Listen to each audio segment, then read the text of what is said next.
नमस्कार मित्रांनो, मी पूजा सुनील पवार स्वागत करते मी तुमचा आजच्या या व्हिडिओमध्ये। तर मी तुम्हाला सांगितलेलं होतं की आम्ही अयोध्येला येणार आहोत म्हणून। तर हे अयोध्यामध्ये आम्ही पोहोचलेलो आहोत आणि हे सरयू नदीचं धाम आहे।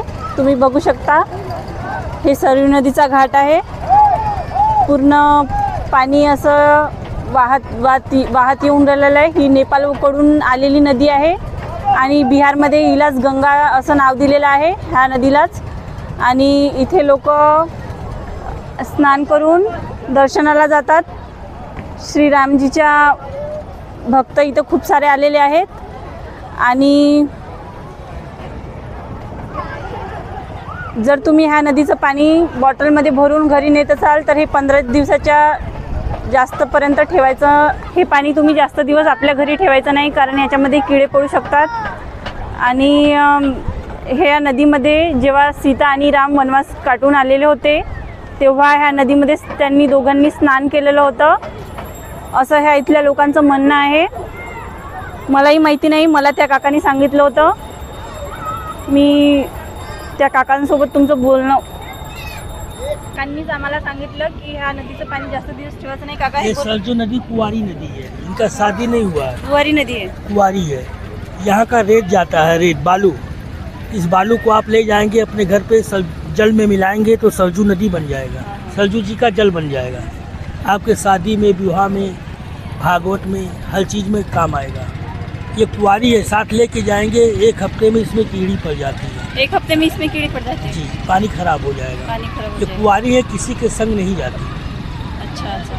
ये तर असं तर काकांनी आपल्याला सांगितलं आहे की ह्या नदीच्या पाणी 1 हफ्त्याच्या वर आपण ठेवू शकत नाही घरी, कारण ही नदी कुंवारी आहे आणि याच्यामध्ये किडे पडणार। तर जर तुम्हाला इथून काही न्यायचं असेल तर तुम्ही हे इथली वाळू नेऊ शकता आणि तुमच्या ह्या वाळूचं हे जल म्हणून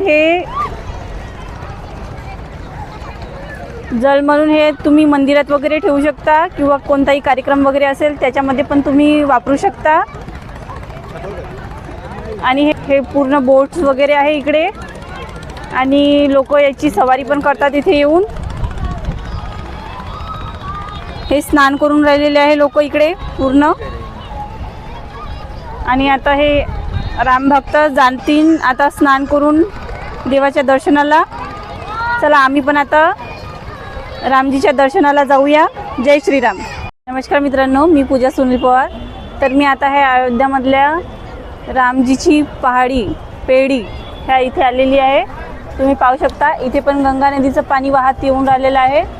ते वाहत येऊन राहिलेलं नाही आहे, ते टंकी जी लागलेली आहे ना, त्या टंकीमध्ये मोठ्या मोठ्या मोटर्स लावलेल्या आहेत आणि त्या मोटर्सद्वारे त्या नदीचं पाणी इकडे येत आहे। आणि इकडे पण हे स्नानगृह आहे आणि इथे पाणी कमी आहे म्हणून इथे लोक आंघोळ करायला येतात। आणि त्या नदीचं पात्र जे आहे ते खूप मोठं आहे आणि तिथे डुबण्याची वगैरे भीती आहे, म्हणून तुम्ही इकडे येऊन सुद्धा स्नान करू शकता।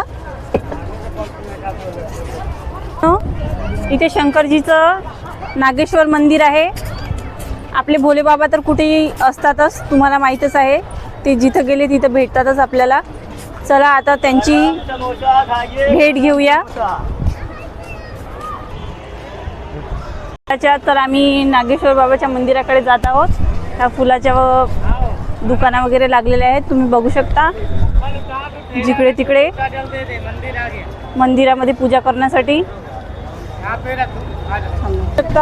इथून मी पण फुलं घेत आहे। देवाच्या मंदिरावर हे जल घेतलेलं आहे पाणी चढवासाठी। देतो ना भैया। यामध्ये मी जात आहे अंदर। चला या तुम्हाला दाखवते मी की हे मंदिर कसं आहे बा म्हणून। मंदिर आहे इकडे